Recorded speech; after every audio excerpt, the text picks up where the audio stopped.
Hello guys, magandang tanghali.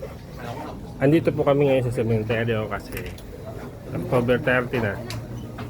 Hindi na kami pumunta ng November kasi masyado maraming tao. October 31. Nandito po asawa ko, ang butihing asawa ng bayan. Gagawa ng asawa ng bayan. Ay, sorry.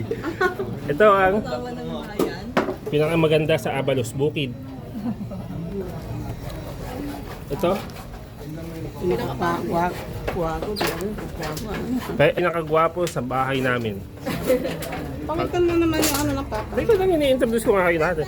Ito po ang pinakamakulit. Ang apo ni Isidro. At ito ang pambansang ilong.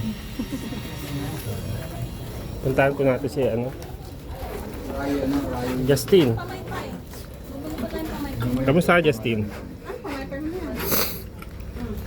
Hello po. Ito po kami lahat. Puro katigyawat sa noo ah.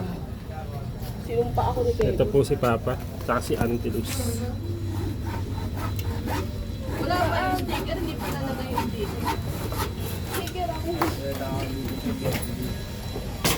Wala yung siguro yung ano yun. May sticker ka. Bata pa to. Matanda lang sa ito dyan sila Hello po, sementeryo. Ba't mo lang inaano mo sa akin? Magkaano ko ng sticker? Ba't nabot mo So yun lang po. Paalam. Bye-bye.